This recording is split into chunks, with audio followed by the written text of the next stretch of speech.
James here from JVC Paints. Today I've got a Reichstag update. I've built one tower and I've got it all primed up. MDF seems to drink up primer like you wouldn't believe. But what I've done is I've got it primed. It's all primed black.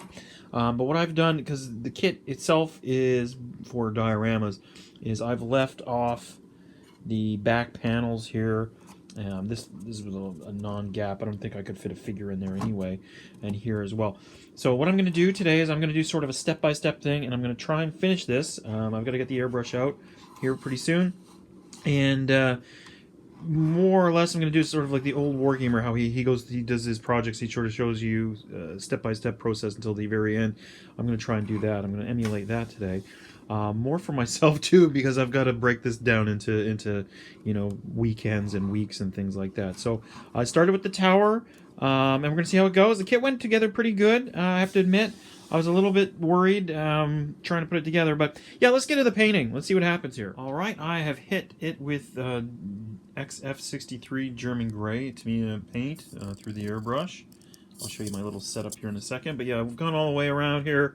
But first off, I went and I hit it with XF1, which is flat black, just any places that the primer didn't get in. So yeah, it turned out pretty well.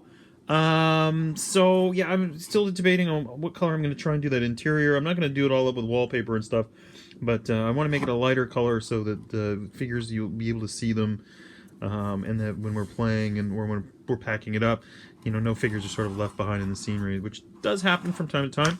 Here's the setup. So I've done this. I went with the XF1, hit it with the XF63. Next up, I'm probably going to give it a little, like a mist of khaki here, XF49.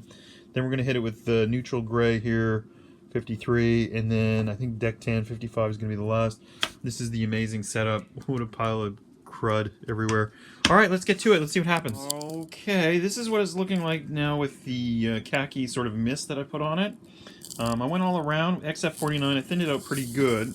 What I did is I held the airbrush out about here. Let me get it so you can, about that far away, I would say, about 6 inches or so, about that. And I had it on the widest sort of spray that I could get, and I just kind of went over it to give it a sort of a weathery, old look, just old stone, just weathered by rain and whatever else. All the fire damage and stuff will be done later, but that was just sort of the pre-19 whatever, when it got burnt down the first time there, and whatever it was, 34.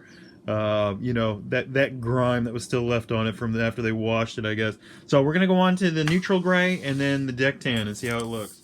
The tower's been hit with neutral gray. What I did is the same thing. I kind of I kept the airbrush about 6 inches away.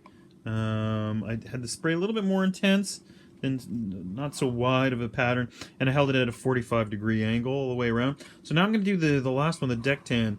And I'm going to hold that probably at about a 20 to 30 degree angle, so I have it so that it's coming in this way. Yeah. Hopefully that'll work. It'll look pretty good, hopefully. And then I'll get on to some dry brushing and then figure out what I'm going to do about the burns and all that other kind of stuff. So let's see how it goes. Airbrushing all done for now. So I've done the deck tan on it all the way around. I followed my little plan of holding it at about 20 degrees or so. Just trying to get the tops of things.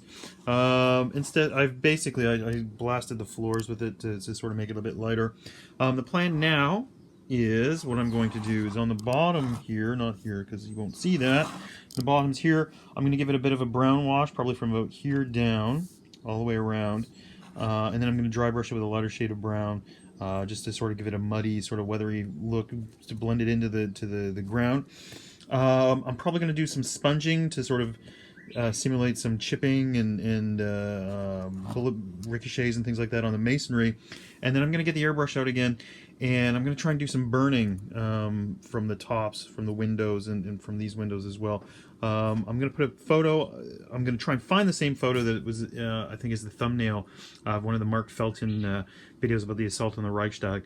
And basically, the whole building from about here up is just pitch black. So I don't know if I'm going to do it that way, because it is just for wargaming, and I don't want to, I don't know. I haven't decided yet. We'll see how it turns out. So next thing you're going to see on here is probably some chipping and some weathering. Here's the tower. It has been weathered dry brushed. I've put some sponge work on it, a little bit of detailing. I've got some figures and things here just to show you the scale. This is a little Soviet guy. He's 1/72. This is one that came with the kit. Painting it up for Buddy. 1/48 Tamiya T3485, which I did airbrushing on at the same time I did the tower here. And on top, I've got a bolt action guy here from Warlord Games. So let me just wobble there. So far so good. I don't know what I'm going to do with the interiors. I'm running out of memory on the iPad here, so I'm going to wrap this one up real quick. Anyways, guys, let's see if I can get a little bit of better focus. There we go. Thanks very much for watching, and hopefully I'll have more updates on the Reichstag pretty soon. Take care, guys. Have a good one. Keep those brushes moving.